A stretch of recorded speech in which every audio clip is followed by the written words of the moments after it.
ভুল টার্গেটে বেকায়দায় অপহরণকারীরা। রাজমিস্ত্রিকে অপহরণ করে বেকায়দায় অপহরণকারীরা। রাজমিস্ত্রিকে বিত্তশালী ভেবে অপহরণ দুষ্কৃতীদের। জলপাইগুড়ির বারোপেটিয়া থেকে রাজমিস্ত্রিকে অপহরণ করে মারধরের ছবি পরিবারকে। অপহরণকারীদের নির্যাতনের ছবি পাঠিয়ে 5 লক্ষ টাকা দাবি অপহরণকারীদের। চম্পারণ থেকে উদ্ধার রাজমিস্ত্রি, ধৃত অপহরণকারীরা।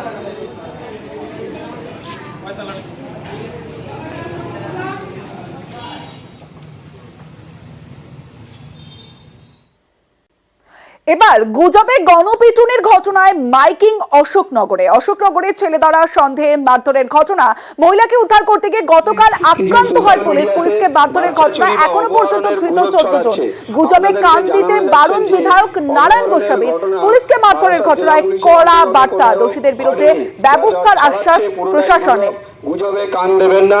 এই বিষয়ে কোনো জিজ্ঞাসা থাকলে থানার ল্যান্ডলাইন নাম্বার 032162210212 এই নাম্বারে যোগাযোগ করুন। ইতিমধ্যে সোশ্যাল মিডিয়ায় এই গুজব ছড়ানোর অপরাধে 17 জন ব্যক্তিকে বারাসাত জেলা পুলিশ গ্রেফতার করেছে। তাই আপনাদের কাছে অনুরোধ, কোনো রকম গুজব ছড়াবেন না বা গুজবে কান দেবেন না। আমরা বেহাল রাস্তার খবর দেখাই, তারপর প্রশাসনের দৃষ্টি আকর্ষণ করি। রাস্তা সারাই হয়, কিন্তু সেই রাস্তা সারায় গাফিলতির অভিযোগ। দেখুন, হাত দিলেই পিচ উঠে যাচ্ছে। যে ছবি আপনারা দেখছেন স্বরূপনগরের ছবি, যেখানে রাস্তা সারাইয়ে গাফিলতির অভিযোগ। আর গাফিলতির অভিযোগ স্বরূপনগরের নিত্যানন্দ কাছি গ্রামের ঘটনা। 7 কিলোমিটার রাস্তা সারানোর কাজ নিয়ে রীতিমতো ক্ষোভ স্থানীয়দের বিক্ষোভে আটকে গেল রাস্তার কাজ। কি হয়েছে এখানে? বলছি আমাদের এই রাস্তাটা পিচ দেওয়ার কথা 18 ফুট মেটাল থাকবে, তার উপরে পিচ দেবে। এরা মেটাল দিয়েছে 17 ফুট, আর 1 ফুট ঝামা ব্যাস, তার উপরে পিচ দিয়ে বেরিয়ে যাচ্ছে। তার জন্য আমরা রাস্তাটা আটকে দিয়েছি। রাস্তার কাজ হচ্ছে, রাস্তার যে পিচটা দিচ্ছে একদম নিম্ন পিচ, 1 টিন পিচ দিচ্ছে, 2 টিন পানি দিচ্ছে। রাস্তা সারাইয়ে গাফিলতির অভিযোগ, আর এই নিয়ে তৃণমূল বিজেপি তরজাতুঙ্গে। সেখানে নিম্নমানের সামগ্রী দিয়ে রাস্তার কাজ চলছে, যাতে বেশি দিন এই রাস্তা টেকসই থাকবে না। তো আবার সাধারণ মানুষ দুর্ভোগের মধ্যে পড়বে। তো সাধারণ মানুষ চাইছে সঠিকভাবে রাস্তার কাজ হোক, পুরো টাকাটা ইউটিলাইজ হোক, যাতে দীর্ঘদিন ধরে রাস্তাটা ভালো থাকে, সাধারণ মানুষের চলাচলের কোনো অসুবিধা না হয়। তো আমরা ভারতীয় জনতা পার্টির পক্ষ থেকে সাধারণ মানুষের সাথেই আছি। দেখুন, বিজেপি এটা সস্তা রাজনীতি করছে। বিজেপি স্বরূপনগরের রাজনীতিতে গত লোকসভায় ধরাশায়ী হয়েছে। তবে গ্রামবাসীরা যেটা বিক্ষোভ করছে, গ্রামবাসীদের যৌক্তিকতা থাকতে পারে। এটা জেলা পরিষদের তত্ত্বাবধানে এই রাস্তাটা হচ্ছে। কোনো নিম্নমানের সামগ্রী দিয়ে এই রাস্তা করলে সেটা ঠিকাদার সংস্থার বিরুদ্ধে ব্যবস্থা নেওয়ার জন্য সংশ্লিষ্ট কর্তৃপক্ষকে বলবে। এবার যে খবর দেখাবো আপনাদের, দেখুন, জলাশয় ফেরাতে বিক্ষোভ। 5 বিঘার ক্লাবের জলাশয়, আর সেই জলাশয় ভরাট করা হচ্ছে কাঠগড়ায়। ধূপগুড়ি পুরসভা পর্যটন প্রকল্পের নামে ক্লাবের জমি নিয়ে জলাশয় ভরাট করেছে পুরসভা, কিন্তু 10 বছরেও পর্যটন কেন্দ্র তৈরি হয়নি। জমি ফেরতের দাবিতে পথে ক্লাব কর্তৃপক্ষ।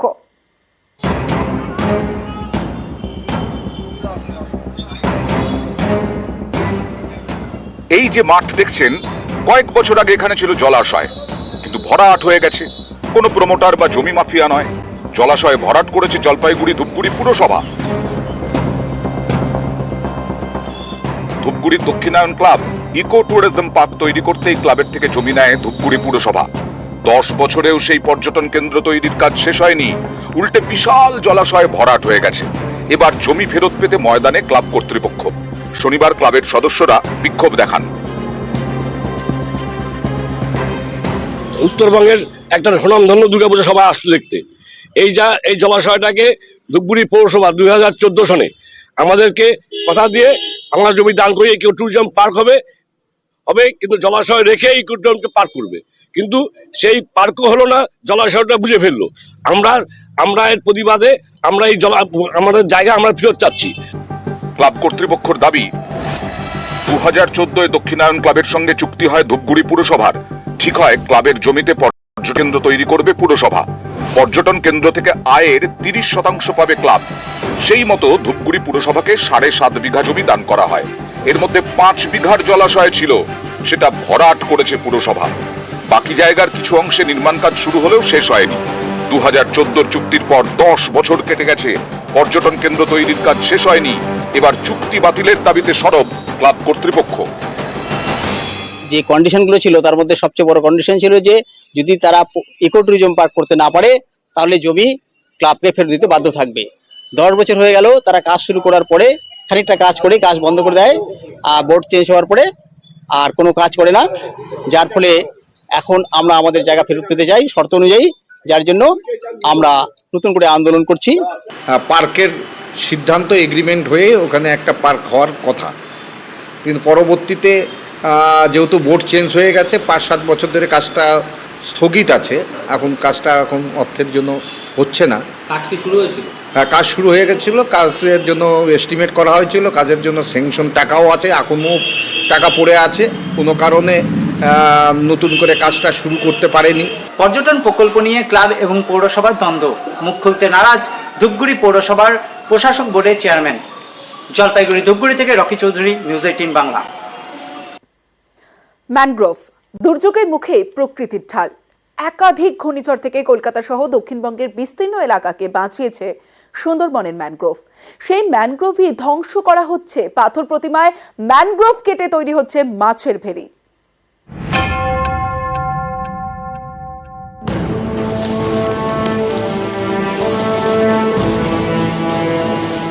কখনো আমফান, কখনো ইয়াস, বারবার ধেয়ে এসেছে ঘূর্ণিঝড়, বারবার ঢাল হয়ে দাঁড়িয়েছে ম্যানগ্রোভ। প্রাকৃতিক ঢাল সেই ম্যানগ্রোভই ধ্বংস করা হচ্ছে সুন্দরবনে। সুন্দরী, গরান, গেওয়ার জঙ্গল, সুন্দরবন, ম্যানগ্রোভ অরণ্য, বারবার বিভিন্ন ঘূর্ণিঝড়ে ঢাল হয়ে দাঁড়িয়েছে এই ম্যানগ্রোভ। কলকাতা সহ দক্ষিণবঙ্গের বিস্তীর্ণ এলাকার সুরক্ষা প্রাচীর। সেই সুন্দরবনেই কয়েক বিঘে ম্যানগ্রোভ কেটে তৈরি হচ্ছে মাছের ভেড়ি। দক্ষিণ 24 পরগনার পাথর প্রতিমা। এখানকার তারানগরের পাশেই রয়েছে কালনাগিরি নদীর খাঁড়ি। সেই খাঁড়ির পাশেই ম্যানগ্রোভ কেটে সাফ করা হচ্ছে বলে অভিযোগ। ম্যানগ্রোভ বাঁচাতে পথে নেমেছেন স্থানীয়রা। শনিবার বিক্ষোভ দেখানো হয় পাথর প্রতিমার তারানগরে। রাতারাতি ওরা গাড়ি নিয়ে এসে গাছপালা নষ্ট করে ওরা মাটি কাটে, আমরা এসে বাধা দিতে আমাদের উপরে হুমকি। তাই আমরাও চাচ্ছি যে গ্রামবাসীকে নিয়ে আমরা জঙ্গল যেভাবে আছে সেইভাবে থাকবে, আমরা রক্ষা করব। ম্যানগ্রোভ থাকলে পরিবেশ বাঁচবে, ঘূর্ণিঝড় থেকে বাঁচাবে, কিন্তু তাতে কি? গাছ থেকে তো আর মাছের মতো আয় নেই, তাই ম্যানগ্রোভ কেটেই তৈরি হচ্ছে মাছের ভেড়ি। ম্যানগ্রোভ ধ্বংসের প্রতিবাদ করলে হুমকি দেওয়া হচ্ছে বলে অভিযোগ। গাছগাছাড়ি যা ছিল বাবা সব কাটা ওরা মেশিন লাগছে, গাছগাছাড়ি কাটা মাটির ভিতরে ঢুকিয়ে দিচ্ছে। আমরা যখন বলতে আসছি আমাদের উপরে খেপে যাচ্ছে মারধর করতে। আমরা কিনেছি, তোমাদের এখানে কোনো অধিকার নেই। ওখানে আমাদের উপযুক্ত কাগজ আছে, আমাদের নামে রেকর্ডও আছে। আর যেটা ঘেরা হচ্ছে ওটা হচ্ছে কোনো গাছপালা নেই, ওটা জঙ্গলও নয়। আমরা যদি ওটা ঘিরে নিতে পারি তাহলে জলটা নদীতে বেরোবে না এবং সাধারণ মানুষের সুবিধা হবে। মাটি কাটছে এইটুকু একটা রিপোর্ট আছে। মাটি যারা কাটছিলেন তাদের ফোন করে বলেছিলাম ব্যাপারটাকে সলভেশন নিজেদের মধ্যে করে নেওয়ার জন্য। আচ্ছা, আপনার কি মনে হয় ম্যানগ্রোভ কেটে যদি নিজের জায়গা হয় কেউ কি পারবে কোনো জায়গা দখল না, করতে? সেটা হওয়া উচিত নয়। ম্যানগ্রোভ ধ্বংস করে কোনো কাজ করাটাও ঠিক নয়। মাঝে মধ্যেই সুন্দরবনে ম্যানগ্রোভ ধ্বংসের অভিযোগ ওঠে। রাস্তা থেকে বাড়ি কিংবা মাছের ভেড়ি তৈরির জন্য কোপ পড়ে ম্যানগ্রোভে। অভিযুক্তদের গ্রেফতারও করা হয়। তারপরেও পাথর প্রতিমায় চলছে ম্যানগ্রোভ ধ্বংস। পাথর প্রতিমা থেকে বিশ্বজিৎ হালদার, নিউজ 18 বাংলা। গরমের মাঝেই গাছে কোপ। বন দপ্তরের অনুমতি ছাড়াই কোথাও গাছ কাটছে পুরসভা, কোথাও আবার পঞ্চায়েত। বাঁকুড়ার বিষ্ণুপুরে একাধিক পুরনো গাছ কাটা হয়েছে। অন্যদিকে নদিয়ার কালীগঞ্জেও পুরনো গাছ কাটা শুরু হয়েছিল, তবে স্থানীয়দের তৎপরতায় তা বন্ধ। পুরনো গাছ ছায়া দেয়, পরিবেশ বাঁচায়, সে গাছেই কোপ। 9টি গাছ কাটার বরাদ দিয়েছে বাঁকুড়ার বিষ্ণুপুর পুরসভা। সেই মতো শনিবার সকালে কাজ শুরু। বিষ্ণুপুর মহকুমা শাসকের দপ্তরের সামনেই একের পর এক গাছ কেটে সাফ। এগুলো কি পুরনো গাছ? পুরনোই মনে হচ্ছে, জানি না ঠিক আমি। কার পারমিশনে কেটেছে? আমরা চেয়ারম্যান বাবু আর সোমনাথ বাবু। হ্যাঁ, গাছটা আপনি কেটেছেন? গাছটা আমি কেটেছি। 3টে গাছ? 3টে। আর কটা গাছটা বলেছে? এনে সব 9টা ছিল, 9টা। সব গাছ কাটতে হবে? সব গাছই। ছাতিম গাছ রয়েছে সব গাছ? হ্যাঁ। কয়েকদিন আগেই তাপপ্রবাহ দেখেছে বাঁকুড়া। সেখানে কাটা হয়েছে একটি সিরিজ গাছ, এবং দুটি নিম গাছ। এই নিম গাছই পরিবেশ রক্ষায় অন্যতম বড় ভূমিকা নেয়। সেই গাছই কাটা হয়েছে বিষ্ণুপুরে, কিন্তু কিছুই জানে না বন দপ্তর। খবর পেয়ে বিষ্ণুপুরে গাছ কাটা বন্ধ করেন স্থানীয় বন আধিকারিক। আমার কাছে কোনো কাগজ নেই, মানে আমি তো জানি না। আমি এসে দেখলাম কাটা গাছ পড়ে আছে। আমি এখন ছবি টবি করে আমার অফিসারদেরকে পাঠাচ্ছি, ঊর্ধ্বতন কর্তৃপক্ষকে পাঠাচ্ছি। গাছ কাটা বন্ধ করলেন কি এখন? হ্যাঁ, গাছ কাটা এখন টোটাল বন্ধ থাকে। আমি যেটা জানি, আমি চেয়ারম্যান সাহেবকে ফোন করেছিলাম, তো চেয়ারম্যান সাহেব বললেন যে এই যে গাছ কাটা হয়েছে সেগুলো উনি পারমিশন পাঠিয়েছেন বন দপ্তরে এবং পারমিশনের ভিত্তিতে এগুলো কাটা হচ্ছে। বাঁকুড়ার মতো নদিয়াও কয়েকদিন আগে তাপপ্রবাহ দেখেছে। এখানকার কালীগঞ্জেও এদিন গাছ কাটা শুরু হয়। স্থানীয়দের দাবি, প্রায় 90 বছরের বেশি পুরনো গাছ কাটা শুরু করে স্থানীয় মেলা কমিটি। প্রতিবাদে বিক্ষোভ দেখাতে শুরু করেন গ্রামবাসীরা। যখন বাধা দিই তখন আমরা শুনতে পাই যে এখানে যে 4টে গাছ বা পারমিশন করে নিয়ে এসছে, যে 4টে গাছ শুকিয়ে গেছে বা মৃত্যু হয়ে গেছে। আপনারা দেখতে পাচ্ছেন এখানে 4টে গাছ একটা মৃত্যু নেই, সবই জীবিত গাছ আছে। আমরা অলরেডি জায়গায় 6খানা গাছ লাগিয়েছি, তার পেপারস আমার কাছে আছে। এখানে মসজিদ আছে, মাদ্রাসা আছে, তাতে ক্ষতিগ্রস্ত হচ্ছে, ছাদে নোংরা হচ্ছে, ছাদ ভেঙে পড়ে যাবে। সেখানে আমরা সবাই মিলে বসে সিদ্ধান্ত নিয়েছি যে গাছটা অবশ্যই কাটা প্রয়োজন আছে। কালীগঞ্জের পুরনো তেঁতুল গাছ অনেকটা জায়গা জুড়ে ছায়া দেয়। এই গাছই কাটা শুরু হয়েছিল, তবে গ্রামবাসীদের চাপের মুখে গাছ কাটা বন্ধ হয়। পঞ্চায়েতের পাশে যে গাছটা আছে মানে কোড়াই গাছ, সেটা ছাদের উপরে পড়ে মানুষের ক্ষতি হতে পারে। মসজিদের পাশে যে গাছটা আছে সেটাও ছাদে পড়ে ক্ষতি হতে পারে। তার জন্য আমার এই মতে আমার অনুমতি দেওয়া আছে। আজকে যে ঝামেলাটা হয়েছে এই বিষয়ে আমার কিছু জানা নেই, এখন আপাতত বন্ধ হয়ে গেছে। গাছ বাঁচলে পরিবেশ বাঁচবে, এই নিয়ে লাগাতার প্রচার চলে। তারপরেও একের পর এক গাছে কোপ, বন দপ্তরের অনুমতি ছাড়াই। নিউজ 18 বাংলা। মহিষাদলে রেশনে কারচুপির অভিযোগ, দোকানে ঢুকে ডিলারকে ঘিরে বিক্ষোভ গ্রাহকদের। মহিষাদলে ছবিটা দেখাবো। মহিষাদলে রেশনে কারচুপির অভিযোগ, রেশন ডিলারের বিরুদ্ধে দুর্নীতির অভিযোগ, অনিচ্ছাকৃত ভুলের দাবি অভিযুক্ত ডিলারের। তুই এইগুলাকে কবে করছু? অনলাইনে সার্চ করে দেখলাম যে ও ক্যান্ডিডেটের মাল বেরিয়ে যাচ্ছে, মারা গেছে, উনার কাছে সব ডেথ সার্টিফিকেট জমা দিয়ে গেল। ওই যে জমা দিয়ে গেল ওটা ডাস্টবিনে ও ফেলে দিত। কেন? এই মালটাকে ও নিজের নেওয়ার জন্য। সমস্ত মাল বেরাচ্ছে অথেন্টিকেশনের মাধ্যমে, কিন্তু গ্রাহককে সেই যে মরা লোকের বাদ দিয়া ওজন করে দিয়ে দিচ্ছি। দুর্নীতি এখানে আমি সেরকম কিছু করিনি। অজান্তে কোনো কিছু যদি হয়ে যায় সেটা আমি মার্জনীয়, আমাকে ক্ষমা পাতে চাচ্ছি। অরিজিনালি বিল দিই, অর্ধেকটা হচ্ছে যে ওই বিরোধে দেরি হয়ে বলে আমি খদ্দারকে তাড়াতাড়ি করার জন্য অর্ধেকটা হয়তো এই করা হয়। এবার আসানসোলের ছবিটা দেখাবো আপনাদের। খাবার জলের দাবিতে পথ অবরোধ, যে ছবি আপনারা দেখছেন আসানসোলের ছবি। খাবার জলের দাবিতে রীতিমতো ধুন্ধুমার পরিস্থিতি। প্রচুর পুলিশ বাহিনী ঘটনাস্থলে এসে পরিস্থিতি নিয়ন্ত্রণ করে, কারণ কুলটি থানার ডিসেরগড় পোস্ট অফিস মোড়ে রীতিমতো অবরোধ আসানসোলের শাকতরিয়া হুসেনিয়া মোড়ে। তৃণমূল নেতা চন্দন আচার্যের নেতৃত্বে অবরোধ। ঘটনাস্থলে গিয়ে বিক্ষোভের মুখে পুরসভার ইঞ্জিনিয়ার, পরে পুরসভার আশ্বাসেই ওঠে অবরোধ। একটা ভালভ লিক ছিল, সেই ভালভ লিকের জন্য ট্যাঙ্কিতে পর্যাপ্ত জল উঠছিল না। টিআইসির মধ্যস্থতায় বসে একটা কথা বলা হলো, কালকে লেবার আসবে, ওই লিকের কাজ কালকে সারা হবে। 5 নম্বর বা 7 নম্বরের যে সমস্যা, সেটা একটা ক্রুশিয়াল সমস্যা হলো ওভার কানেকশনের জন্য। যে কানেকশন দরকার তার থেকে বেশি ওভার কানেকশন হয়ে গেছে বলে জলটা পড়ছে না। একটা সেপারেট পাইপ লাইনে কাজ চলছে, ওটা 1 মাস সময় লাগবে। যতদিন না হয় ততদিন পর্যন্ত এরা 2 ট্যাঙ্কার করে জল 5 নম্বর 7 নম্বর বাসগুলির জন্য পাঠাবে। কতক্ষণ ছিল আপনাদের প্রথম? আমাদের মোটামুটি ধরুন 2.5 ঘন্টা থেকে 3.5 ঘন্টা বন্ধ ছিল। বিক্ষোভ করছে তার কারণ হচ্ছে তাদের জলের টাইমিংটা কম হয়েছে। এবার জলের টাইমিংয়ের সমস্যা হচ্ছে, অন্য পাড়ায় এসে ভালটাকে বন্ধ করে দিচ্ছে। আপনার উপরে এলাকার মানুষরা অভিযোগ করছে কি আপনি ইনলিগাল পাইপ লাইন কানেকশনটা দিচ্ছেন। দেখুন, অভিযোগ তো যে কেউ করতে পারে, যে অভিযোগের জন্য প্রমাণ চাই, প্রমাণ যদি দিতে পারে আমি ইলিগাল কানেকশন করেছি, আমি নিজে রিজাইন দিয়ে দেবো কাজ থেকে। সাংসদ হওয়ার পরই দেব বৈঠক করেন, আর দেবের বৈঠকের পরেই ঘাটাল মাস্টার প্ল্যানে গতি। ঘাটাল মাস্টার প্ল্যানের গতি বাড়ল, কারণ আজ ঘটনাস্থল পরিদর্শন করেন দাসপুর একে যান আধিকারিকরা। সেখানে গিয়ে সমস্ত বিষয় খতিয়ে দেখেন তারা। ঘাটাল মাস্টার প্ল্যান রূপায়ণে তৎপর সেচ দফতর। ভোটে জিতেই 12 জুন বৈঠক করেন ঘাটালের সাংসদ। আজ সরেজমিনে দাসপুরের সেচ দফতরের আধিকারিকরা ঘাটালে বন্যার জলের চাপ কমাতে দাসপুরের 2 খালে নজর। চন্দনেশ্বর ও সোলাটোপা খালকে গভীর করতে খননের ব্লুপ্রিন্ট। আজকে চিফ ইঞ্জিনিয়ার এবং পশ্চিমাঞ্চল জোনের যিনি ইঞ্জিনিয়ার আছেন ওনারা এসেছেন।